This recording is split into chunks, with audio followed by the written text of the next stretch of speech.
Hey guys, welcome to PT Business Coach. My name's Dean and I'm the fitness and product trainer for Energy Fitness. So, over the next few hours, we're going to look at four main sections. So, first of all, we're just going to do an introduction and a section on planning for success to really get your mind focused on what it takes to be a successful personal trainer and also to define what success is for yourself. We're then going to go on to kind of the three main areas that PTs need for kind of business, which are lead generation, so how to take a person from a member to a lead and all the activity that you can do within your club to do that. We're going to look at how you diarize all of that lead generation into an effective diary to make sure that you are productive when you're at work, and also not working every hour under the sun. We can all work harder, but we want to make sure that you're working smarter and not burning yourself out. And then our final section is kind of how to sell without selling. So we're going to look at the consultation process. Most PTs, if they're honest, are kind of great at the fitness side of things and training clients, but we're not great at selling. And I was definitely the same when I started 18 years ago. But what I want to do is kind of share with you my experience in how you can, some quick wins and how you can really put together a process for consultation to maximize your chance of client conversion within that. So our main objectives are to be able to understand how to generate leads, demonstrate how to effectively approach prospective clients, successfully plan your diary to maximize efficiency and productivity, and then finally to understand how using the right questions and coaching can help convert prospects to the standard of an NG Fitness personal trainer.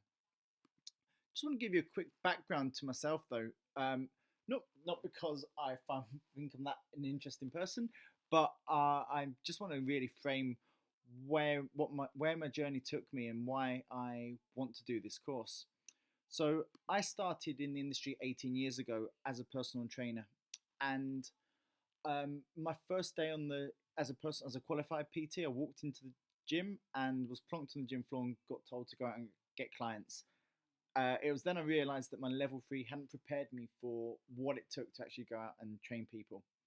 So I was on the gym floor and I struggled, and I was struggling for a good 2-3 months. I think I had 2 clients after 3 months, and I was struggling for money, and I was about to quit. It was then that my manager put me in touch with the sales team, and I started to learn a little bit about the sales process, and I put together a plan. Unfortunately, that plan worked for me. I quickly went from 2 clients up to 30 hours a week and maintained that for 6 years. From there, my journey took me to a PT business manager. So I trained personal trainers within that site, to a regional educator, and I became the innovations and academy coach for Virgin Active. So I spent 13 years at that time, like I said, with Virgin, 7 years within education, and it's kind of that experience I want to share with you guys today. A bit more about me a bit later on, but I just want to talk about planning for success now. So, quote from Winston Churchill: "Success is not final, failure is not fatal. It's the courage to continue that counts." So, what that basically means is, if you have a picture of success and you don't get there, it doesn't mean that it's fatal. You can keep persevering, but success getting there is not the be all and end all. When you get success and you achieve your goals, to be able to push on and continue, whether you failed or succeeded, that's what counts. So what I want you guys to do now is just grab your handouts. On the first page, there's 3 sections. I just want you to spend kind of 5 minutes. I want you to pause me in a second. Spend 5 minutes just defining what success looks like to you in 6 months, 12 months, and then 5 years. So put together kind of some thoughts. How many clients do you see yourself having? How much do you see yourself earning? Education, where do you see your education journey going? What do you see a promotion? Do you see yourself in a different industry? Do you see yourself in a different role within the fitness industry? So just pop me on pause and spend 5 minutes just going through that now. So guys, hope you've got some good things down there. The reason why I've got you to do that is as follows. So first of all, to achieve that goal, I just want to show you this clip from Steve Jobs. People say you have to have a lot of passion for what you're doing, and it's totally true. And the reason is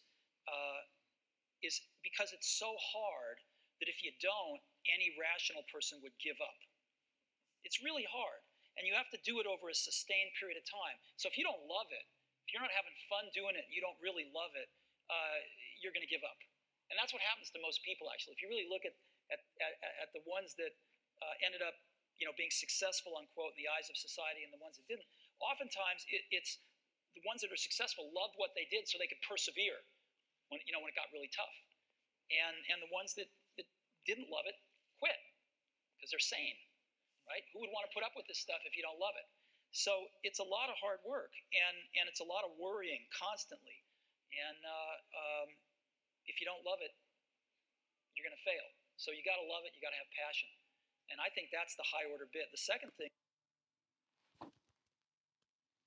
So guys, that's Steve talking about passion. And the reason why I wanted to frame this is that passion keeps you coming back. There's going to be highs and lows when it comes to generating your clients and building your PT business.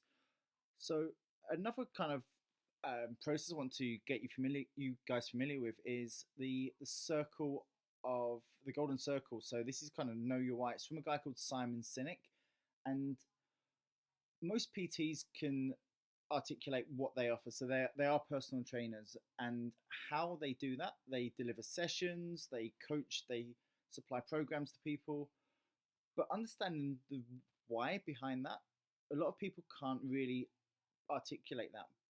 So why are you doing the job that you're doing?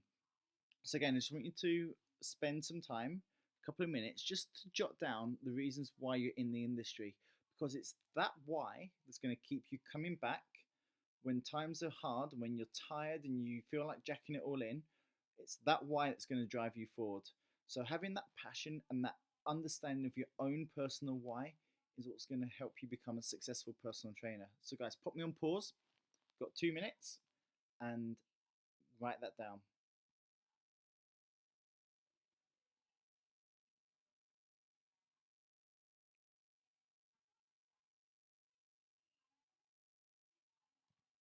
Now, the reason why this is so important is the industry that you've joined, and I don't want to kind of scare you with this. These are just the cold-hearted facts of the PT industry.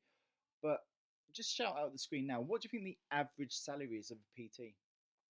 So I know what you got promised and what your course has told you it's potentially going to be. But what do you think the average salary is in the UK across all the personal trainers? So obviously I can't hear what you said, but hopefully, or what the typical answers I get on this are kind of 25,000, 30,000.